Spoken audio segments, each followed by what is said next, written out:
तो hello guys, मेरा नाम विश्वनाथ रॉय है। मैं वेस्ट बंगाल से बिलोंग करता हूँ। मैंने बीटेक करी है इंफॉर्मेशन टेक्नोलॉजी के ऊपर और मैं 2020 का पास आउट हूँ।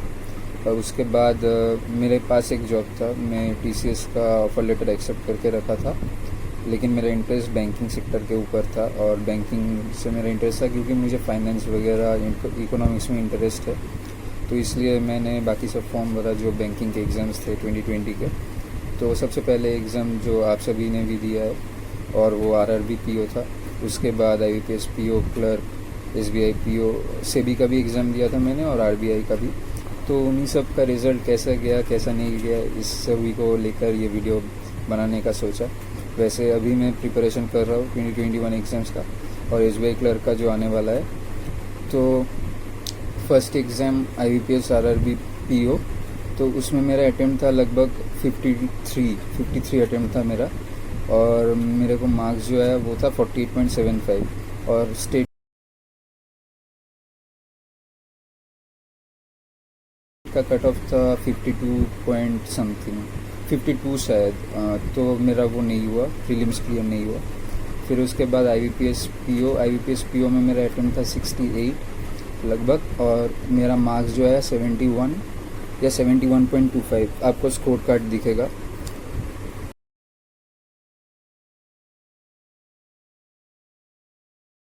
तो वो मेरा ठीक ठाक गया, अच्छा गया, मैंने क्वालिफाई किया, मैं ऑप्टिमिस्टिक था।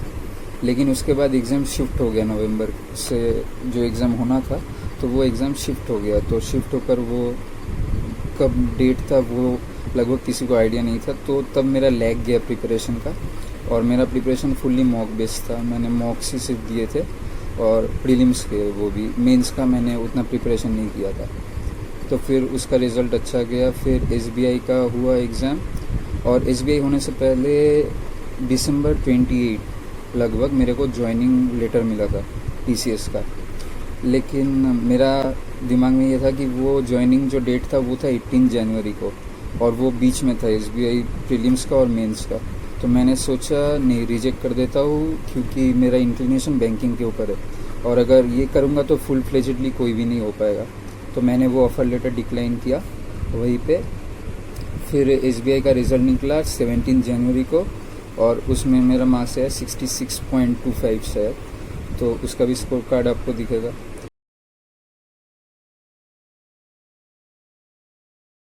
फिर जब वो निकला फिर 17 जनवरी को सेबी का प्रीलिम्स था।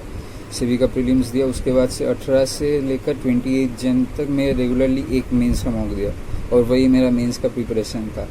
और उसमें भी मैंने सिर्फ टेक्स्ट बुक का ही मॉक लगाए थे पिछले साल और किसी का मॉक टेस्ट मैंने ख़रीदा नहीं था। तो उसका मॉक दिया। फिर मेरा मेंस का एग्ज़ाम उतना अच्छा नहीं गया। मैंने 65 अटेम्प्ट किए थे एसबीआई का और फिर था 4 फेब को आईबीपीएस पीओ का मेंस। आईबीपीएस पीओ का मेंस में मेरा अटेम्प्ट था लगभग 66, दोनों का ही लगभग सेम ही था। और इंडिविजुअल सेक्शनल कैसा था आप पूछे तो एसबीआई का रीजनिंग का मैंने अटेम्प्ट किया था 20, इंग्लिश का 29, जीए का 7 और क्वांट्स का लगभग 9, ऐसा ही तो था। और आईबीपीएस का भी लगभग ऐसा ही कुछ अटेम्प्ट था। उसमें रीजनिंग का और भी टफ था तो रीजनिंग में और कम हुआ। जीए में कुछ ज़्यादा अटेम्प्ट किया था उसमें। तो वो सब एग्ज़ाम गया। उसके बाद मेरा रिज़ल्ट जो निकला मेंस का वो निकला, एसबीआई का मेंस मैंने क्लियर किया, आईबीपीएस पीओ का मेंस मेरा नहीं हुआ। उसका भी स्कोर कार्ड आपको दिखेगा।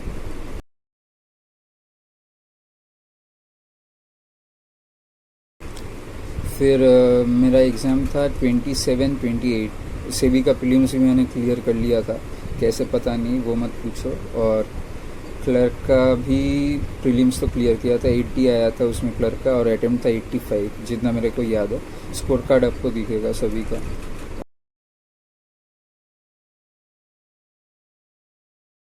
और उसके बाद फिर मैंने दोनों एग्ज़ाम दिए 27-28 को और मेरा फिर 3 मार्च को शायद आरबीआई का एग्ज़ाम था और 6 मार्च को मेरा इंटरव्यू था एसबीआई का। तो वो LI show local head office में हुआ, समृद्धि भवन में, कोलकाता में जो है। तो उसका इंटरव्यू दिया, लेकिन इंटरव्यू ठीक ठाक गया, ऐसा नहीं था कि बहुत बुरा गया, इंटरव्यू ठीक ठाक गया। और मेरा मेंस का मार्क्स 97.21 था और इंटरव्यू का 38। तो मेरा जो नॉर्मल स्कोर है वो था 48.16 और जनरल का कट ऑफ आपको तो पता है SBI का कितना गया, 51.23। तो वो एग्ज़ाम मेरा 3.07 मार्क्स से नहीं हुआ।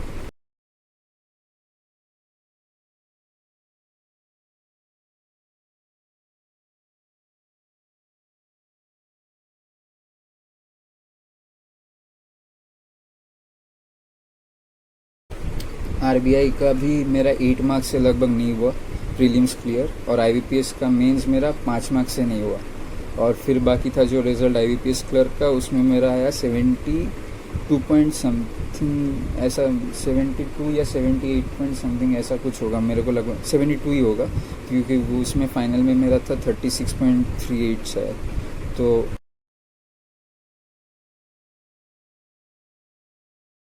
वो भी मेरा 2.75 मार्क्स से रह गया।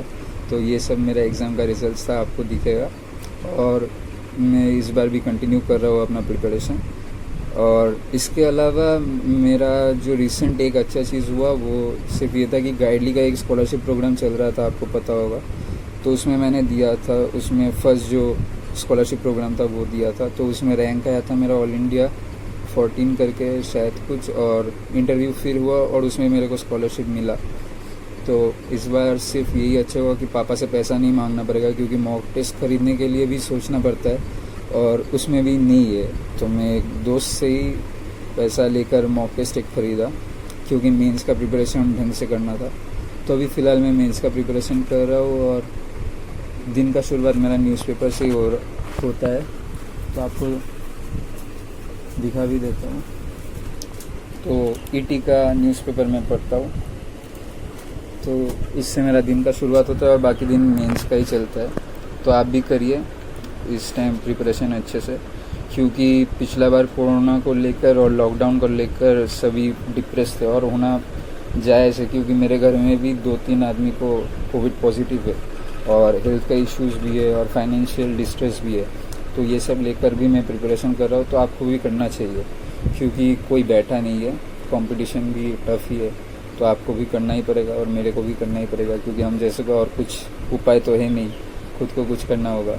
और बैकअप ऑप्शन ऐसे तो अभी कुछ भी नहीं है, और देखते बाकी आगे क्या होगा। सोचा था ये वीडियो बनाने का, ऐसे ही बना दिया, सभी बनाते हैं, हम भी बना दिए। चलिए, Tata, all the best for your preparation guys, thank you.